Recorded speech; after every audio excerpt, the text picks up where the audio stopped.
Eu saúdo os irmãos e irmãs da Igreja Batista El Shaddai, com a graça e a paz do Senhor Jesus Cristo. E meu nome é Leonardo, eu tô aqui hoje para dar um devocional para vocês sobre a vida de William Carey e falar também sobre eleição, a doutrina da eleição. Deixa eu me apresentar primeiro, né? Meu nome é Leonardo Cordeiro, eu sou o marido da Giovana e membro da Igreja Batista Maranata. Mas eu não estou falando de São José, eu estou aqui nos Estados Unidos, eu e minha esposa viemos para cá já faz um ano, e eu tenho feito o curso aqui de mestrado em divindade, que é um curso de teologia. Acabei de finalizar o primeiro ano, tenho mais 2 anos pela frente até terminar o curso. Sou, como falei, da Igreja Batista Maranata, então tenho muitas pessoas em comum e estou aqui a convite, que vocês conhecem, né? E estou aqui a convite do pastor Lucas Evangelista, também conheço o pastor Marcelo, então é um privilégio trazer esse devocional para vocês e sobre a vida de William Carey e também um pouco sobre a eleição. Não vai ser algo muito profundo, vai ser bem panorâmico, mas eu oro para que Deus abençoe esse tempo juntos e possa encorajar você a crescer na questão do evangelismo, né? Bom, vamos lá falar primeiro sobre como que é o plano daquilo que a gente vai seguir hoje. Eu pretendo ir por volta de 30, 40 minutos, mais ou menos. Vou falar primeiro um pouco sobre a vida de William Carey, alguns pontos essenciais sobre a vida dele, não dá para falar absolutamente tudo sobre a vida dele, então eu vou falar alguns de maneira bem panorâmica. Vou falar também sobre a doutrina da eleição no segundo momento. E no terceiro momento a gente vai ver algumas passagens bíblicas que descrevem como que a eleição impulsiona o evangelismo. Então, esses vão ser os 3 pontos que veremos hoje juntos. Bom, vamos lá para o primeiro deles. William Carey, ele é inglês, ele nasceu na Inglaterra no dia 17 de agosto de 1761 e ele nasceu, portanto ele é inglês, ele se converteu cedo, né? E também, logo cedo, também teve provações durante a sua vida cristã. E a gente pode dizer que o William Carey foi alguém que com certeza experimentou das provações, né, da vida cristã. E como a gente vai ver mais para frente, quanto ele perseverou, né, nessas provações. Aqui eu estou falando, nesse slide, eu estou mais dando uma biografia, digamos assim, de tudo um resumo geral da vida dele. Então ele nasceu em 1761, ele morreu em 9 de junho de 1834, então viveu bastante. E na Índia, ele morreu onde hoje, né, é Shirampur, e na Índia. Então, ele também foi o fundador da English Baptist Missionary Society, então essa sociedade batista de missionários, né? E ele foi o fundador dessa fundação, né, dessa sociedade que existe até hoje, né? Ele foi um missionário na Índia, educador, cuja missão, né, em Serampore, né, era estabelecer um padrão para o trabalho missionário moderno. Então ele na verdade, antes de ele ir, né, antes de ele até fundar a English Baptist Missionary Society, ele escreveu um tratado sobre como a Grande Comissão se aplica para todos os cristãos, né? Isso foi algo bem revolucionário na época e eu vou comentar um pouco mais para frente sobre isso também. Ele foi chamado de pai da prosa bengali por suas gramáticas, dicionários e traduções. Aqui a gente vê o quanto que uma vida cristã bem vivida abençoa não somente aqueles que ouvem do evangelho e creem, mas também aqueles que abençoa todas as pessoas como um todo, né? Então a gente vai ver o quanto que William Carey também se importava com a cultura até da Índia, né? E quanto que ele foi impactante para a cultura da Índia como um todo, né? Então a gente fala especificamente agora do primeiro movimento aí da vida do William Carey, em que ele funda, né, a English Baptist Seminary, English Baptist Missionary Society, que é essa organização de missionários, né, batistas, a primeira, né? E essas pessoas que faziam parte, né, dessa missão, né, enviaram então o William Carey para a Índia, né? E o mais impressionante de tudo isso é que, assim, isso é em 1792, né? Estamos falando de uma época em que as viagens demoravam muito, muito tempo, né? Só para vocês terem uma noção, essa viagem para a Índia demorou 5 meses para que ele chegasse no seu destino, né? E detalhe, a sua esposa estava grávida, ou seja, ela teve neném, ela teve o parto, né, durante a viagem, né, dentro do navio. Então, assim, os desafios de uma viagem missionária como essa são além da nossa imaginação. A gente não consegue nem imaginar, mesmo com essa situação que temos de pandemia hoje, as dificuldades que o missionário como William Carey teve, né, para poder ir ser missionário na Índia. Então, nossa, quando eu estudei um pouco mais sobre William Carey, isso me impactou demais, né, a questão de ficar 5 meses num barco, com possibilidades até de naufrágio, né, para poder ser missionário na Índia, e ele foi com a sua esposa, os filhos e a irmã da esposa. E chegando lá, diversas dificuldades, né, inúmeras dificuldades. Primeiro que no local em que ele estava, ele não podia pregar, porque era proibido, porque ele estava numa área que era controlada pela Inglaterra, e então ele estava como diplomata lá, né? E o companheiro dele, a pessoa que é enviada com ele, acaba gastando muito do dinheiro deles, então eles acabam sem dinheiro, né? Ele acaba sem dinheiro para poder sustentar sua família, para poder viver lá, né? Comprar, comer, e acaba ficando numa situação muito complicada, né? Além disso, ele, como eu falei, ele estava proibido de pregar, então isso trouxe para o William Carey diversas questões que ele ia o tempo todo levar para Deus, né? Essa questão de ele não poder pregar, que ele levava para as pessoas também, né? Para as pessoas mais próximas dele, né? Como que Deus me chamou para vir até aqui na Índia pregar e eu não tenho uma licença para pregar, porque ele era proibido naquele momento de poder pregar o evangelho. Ele estava sem dinheiro, ele não tinha um trabalho, né? Então, diversas perguntas que William Carey teve que lidar, né? E muito trabalho e poucos frutos, né? Ou, na verdade, nessa época, nenhum fruto, né? Então, ele trabalhou, ele evangelizou, ele aprendeu a língua, né? Da Índia, né? Muitas línguas da Índia, né? Mas mesmo assim, ele não... nesse momento, ele não nenhum fruto, né? Então, um momento bem difícil, mas mais difícil ainda. E aí que a gente começa a ver o quanto que William Carey, a perseverança de William Carey nos estimula, né, a perseverarmos também, é porque não acabou aí, né? A gente vê que ele perseverou, ele continuou falando do evangelho, ele continuou buscando oportunidades para evangelizar, buscando oportunidades para sustentar sua família, né? Orando pela vontade de Deus para o que ele deveria fazer, para onde ele deveria ir, né? E aí a gente vê que diversas coisas ruins acontecem além disso, né? A gente tem, ele contrai malária, logo em seguida também o seu filho, o Peter, ele morre, né, por causa de outra doença. Então isso leva ele a um sofrimento muito, muito intenso.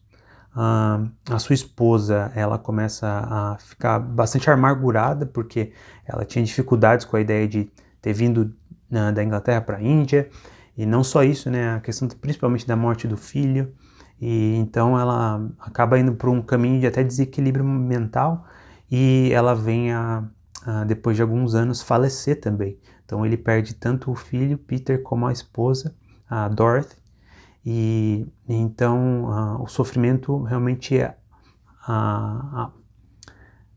acerta o William Carey em cheio, né?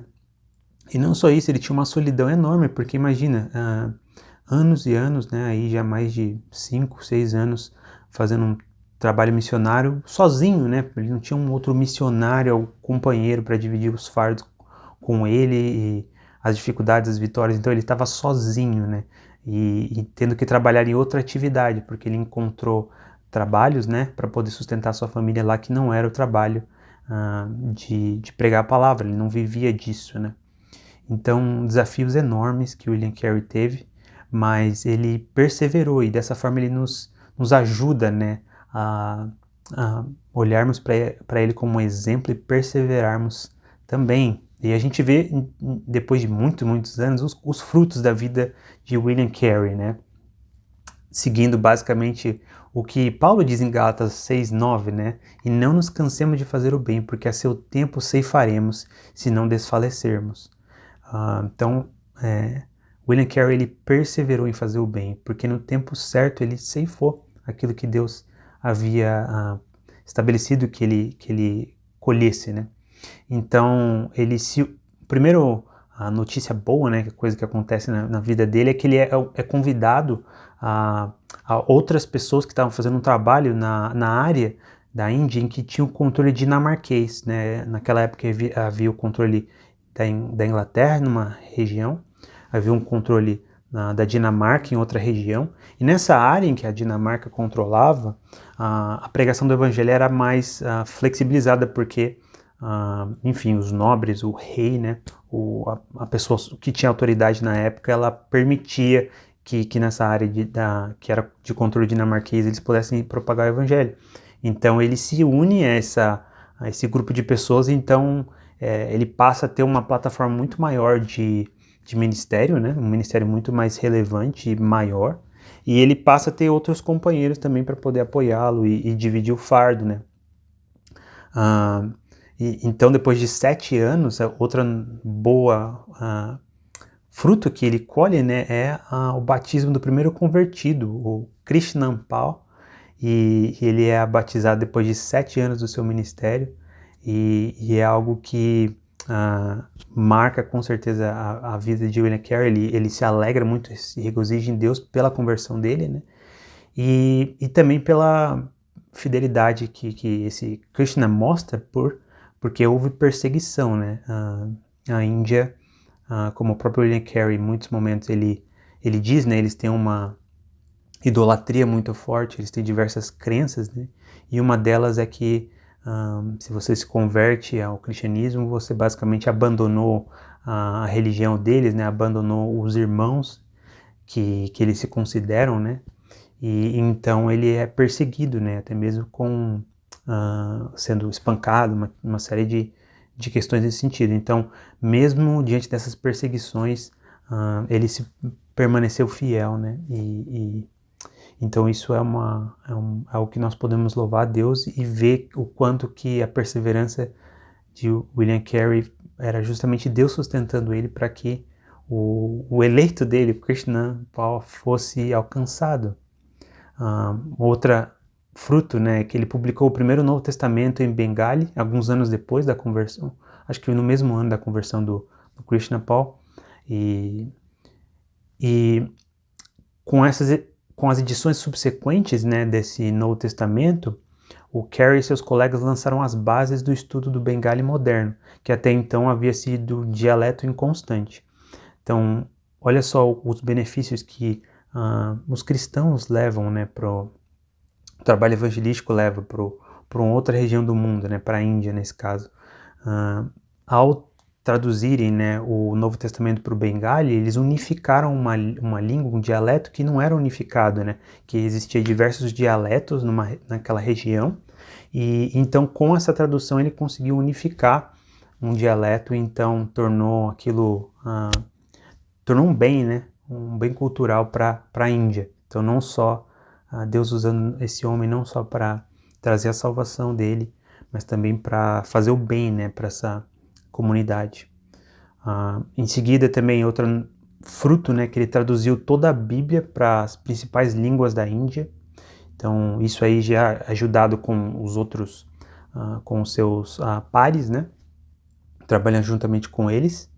E algumas dessas línguas é o Bengali, Oriai, Marathi, Hindi, Assamês e Sânscrito. Só algumas línguas da Índia em que a Bíblia inteira foi traduzida, né? Muitas reformas sociais na Índia, então o William Carey também ele tá muito ligado com essas reformas sociais, né? Por exemplo, a abolição do infanticídio, queima de viúvas, que é o sati, né?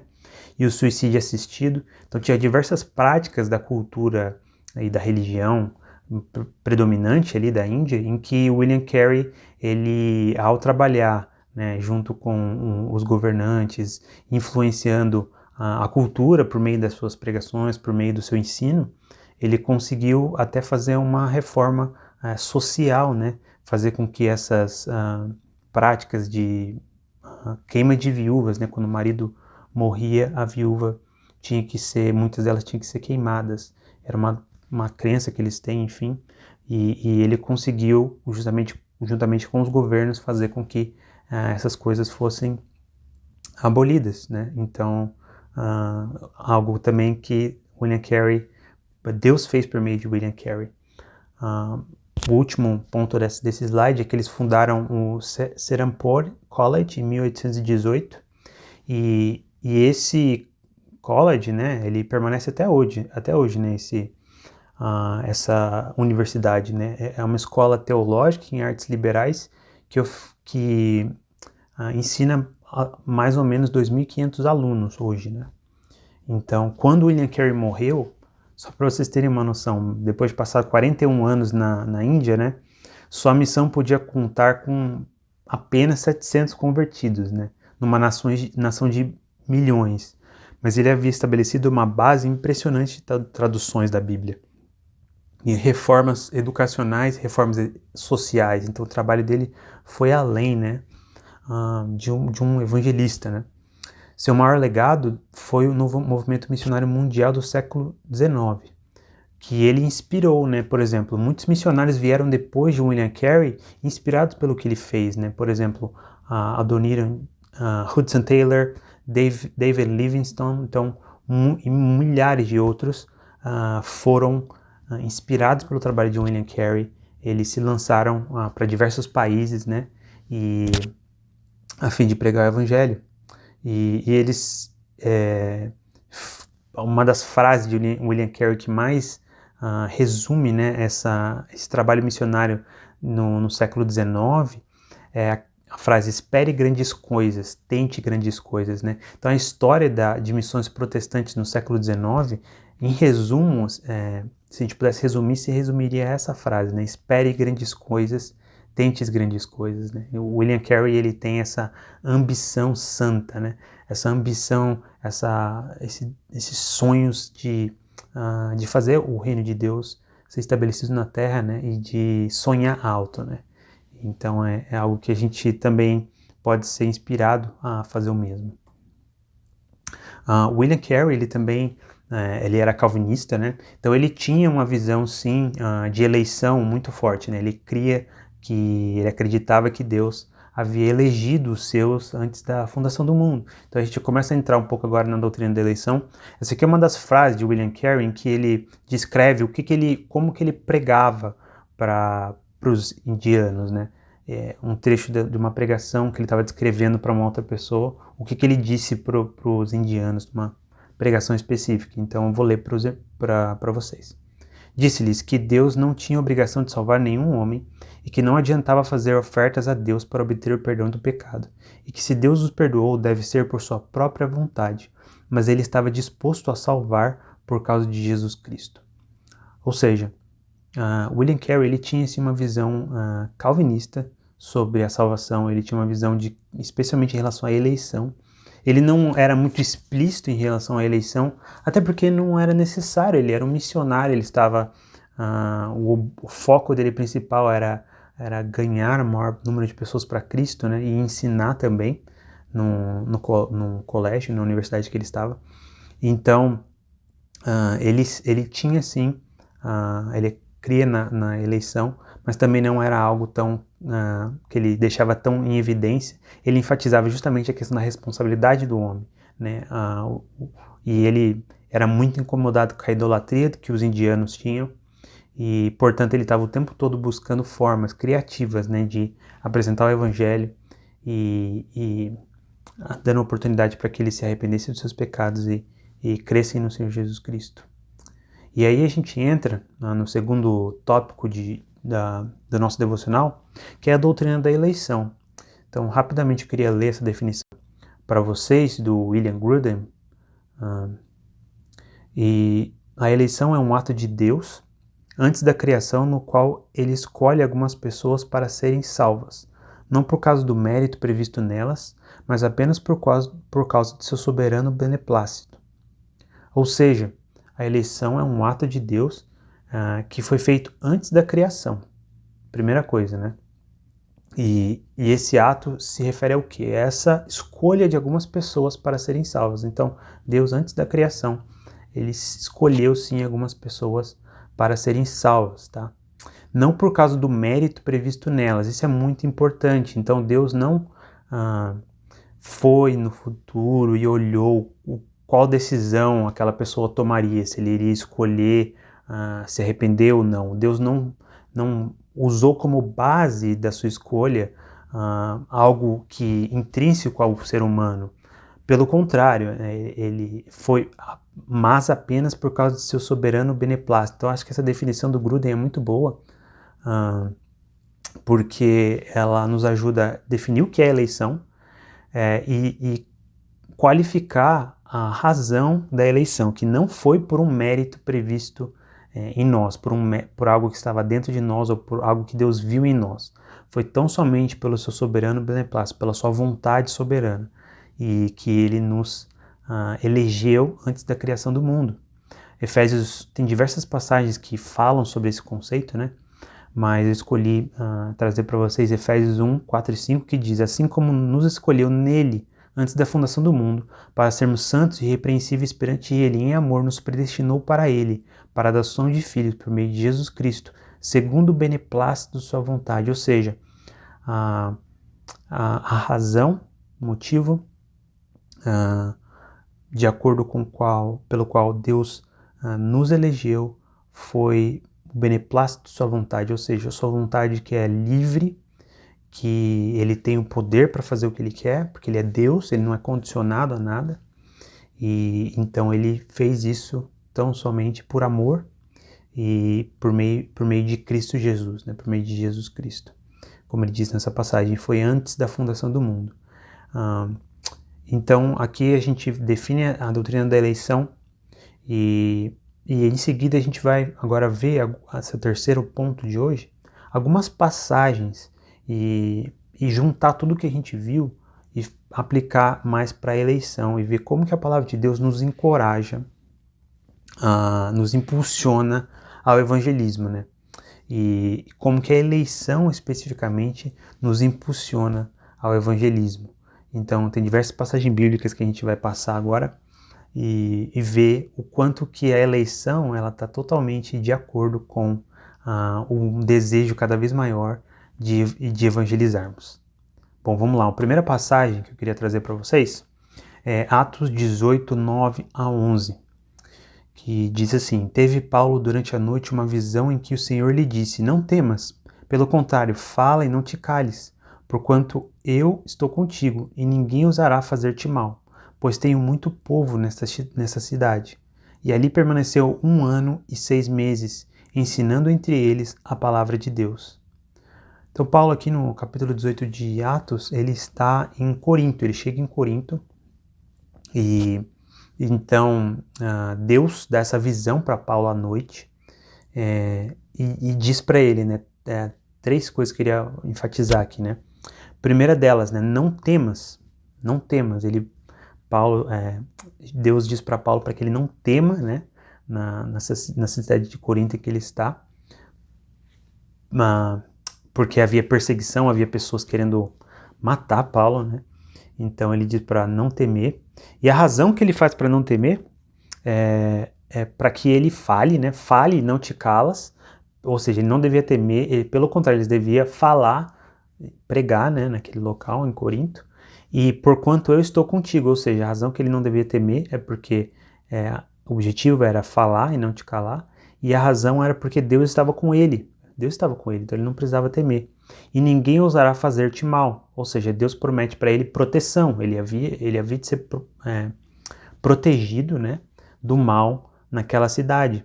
E aí ele dá a razão aqui maior desse trecho, né? Pois tenho muito povo nesta cidade. Ele dá a razão maior para que Paulo fique em Corinto, e que é a eleição. Pois tenho muito povo nessa cidade, ou seja, Deus elegeu algumas pessoas naquela cidade. E então, para encorajar o apóstolo Paulo a ficar naquela cidade e pregar o evangelho, ele diz para o apóstolo Paulo para que ele não tema, né, porque ele vai estar com ele, ninguém vai fazer mal ao apóstolo Paulo, e pois tenho muito povo nessa cidade. Então, Deus promete isso justamente porque ele pretende salvar os seus eleitos na cidade de Corinto. E então, ali permaneceu 1 ano e 6 meses, ensinando entre eles a palavra de Deus. Ou seja, Paulo permanece aí um tempo mais do que o normal, em que ele fica nas cidades, né, talvez, eu acho que é o tempo que ele mais permanece em uma cidade, a não ser Éfeso. Então, a gente vê que o fato de que havia eleitos em Corinto foi o que motivou o apóstolo Paulo a permanecer lá por 1 ano e 6 meses, pregando a palavra de Deus para aquelas pessoas. E Paulo sabia antes de ir, vou fazer uma pergunta aqui, né? Paulo sabia antes de ir para a cidade que quem foi eleito por Deus para a salvação e quem não foi? Será que ele se perguntou, será que vou para Corinto, será que eu sei quem foi eleito e quem não foi eleito? Não, ele não fez isso. Isso é algo que Deus não nos mostra com antecedência. A gente não sabe, né? Então, mais uma vez, as pessoas que chegam à fé em Cristo, podemos ter certeza que Deus já viu escolhido para a salvação. Então, as pessoas que, ao Paulo proclamar o evangelho em Corinto, as pessoas que iam sendo salvas, então eram as pessoas que Deus já havia elegido. Então, a gente vê nessa passagem que a eleição impulsiona o evangelismo, sim, não o contrário. Uma outra passagem muito ligada a esse comentário que eu fiz é 1 Tessalonicenses 1, 4 e 5, né? Que diz assim: reconhecendo, irmãos, amados de Deus, a vossa eleição, porque o nosso evangelho não chegou até vós tão somente em palavra, mas sobretudo em poder, no Espírito Santo e em plena convicção, assim como sabeis ter sido o nosso procedimento entre vós e por amor de vós. Então, essa passagem, irmãos, diz que, é exatamente o que eu comentei no trecho anterior, no slide anterior, Paulo ele conecta a eleição com o fato de que eles receberam o evangelho. Então, ele sabe, reconhecendo, irmãos amados de Deus, a vossa eleição, ele reconhece a eleição porque o nosso evangelho não chegou até vós somente em palavra, mas sobretudo em poder, no Espírito Santo, em plena convicção. Ou seja, o fato de que eles creram, eles receberam o Espírito Santo, eles foram batizados, eles estão sendo transformados em imagem de Cristo, o fato dessas coisas acontecerem mostra que a eleição havia sido feita na eternidade passada por Deus. Então, a eleição é aquilo que muitas vezes move o apóstolo Paulo a pregar o evangelho, porque se não há eleição, por que pregar, né? Justamente porque houve eleição, porque Deus escolheu os seus, então faz sentido, como Paulo diz em outras passagens, né, sofrer todas as coisas pelos eleitos, né? Ele sofria pelos eleitos porque o objetivo dele era pregar o evangelho para que os eleitos pudessem crer no evangelho, né? Então a gente vê essa conexão aqui muito forte. A vossa eleição, ela é vista, nós não sabemos quem é eleito e quem não é, então nós proclamamos o evangelho a todos.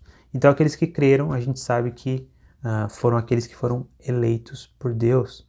Uma outra passagem que meio que dá um ultimato é justamente Romanos 10, 14 e versículo 17. Como, porém, invocarão aquele em que não creram? E como crerão naquele em que nada ouviram? E como ouvirão se não há quem pregue? E assim a fé vem pela pregação, e a pregação pela palavra de Cristo. Então aqui nessa passagem, Paulo ele fala sobre a necessidade de pregar o evangelho. Mesmo Paulo, um homem que tinha total convicção de que Deus elegeu as pessoas que vão ser salvas, que não existe a possibilidade de uma pessoa não eleita ser salva, Paulo ainda assim, ele se move, ele aqui encoraja os irmãos de Roma a pregar o evangelho, a ir e anunciar o evangelho, porque a única forma que a fé seja gerada é pela pregação, e a pregação pela palavra de Cristo, que precisa ser anunciada. William Carey, um dos trabalhos mais profundos que ele fez foi justamente pegar a grande comissão, né, Mateus 28, e mostrar o quanto que a grande comissão se aplica a todo cristão, quanto que a grande comissão é uma ordem de que cada um de nós vamos e proclamemos o evangelho a toda criatura, né? Justamente porque Deus elegeu os seus. E então, porque Ele elegeu os seus, a gente então deve ir, impulsionados por isso, a pregar o evangelho a toda criatura. Então, para concluir o nosso devocional de hoje, a doutrina da eleição nos motiva a evangelizar. Então, como vimos, né, a eleição, Deus na eternidade passada escolheu os seus, e o fato de Ele escolher os seus, não por algo que Ele viu em nós, não por uma decisão que tomaríamos no futuro, que Ele foi lá no futuro e enxergou, não, foi por o seu beneplácito, a sua vontade soberana, que Ele nos elegeu. E em amor para conosco, né, e por causa do que Cristo fez na cruz. Então, o exemplo perseverante de homens de Deus que a gente viu hoje nos ajuda a entender como que a eleição nos move ao evangelismo. William Carey era alguém que era assim calvinista, ele cria com certeza na eleição, não era algo que ele deixava explícito na sua pregação, porque não há razão para isso, necessariamente. Você pode muito bem expor o evangelho sem precisar explicar minuciamente, nas minúcias, né, o que é eleição. Não é algo essencial para a proclamação do evangelho. Então ele, como alguém que acreditava assim, que Deus havia elegido os seus, ele proclamou o evangelho na Índia, e não só teve diversas pessoas que responderam com fé, e a sua fé perseverante, né, que a gente viu os diversos sofrimentos e coisas que ele passou, ele se manteve fiel até o fim, de maneira que o impacto que a vida dele teve na Índia é sentido até hoje, né? E não só na Índia, mas influenciando diversos missionários, pastores e homens de Deus que também pagaram um preço e também foram perseverantes até a morte, muitas vezes, para dar testemunho de Cristo Jesus e do Evangelho. E homens que, no caso aqui de William Carey, que acreditavam sim na eleição.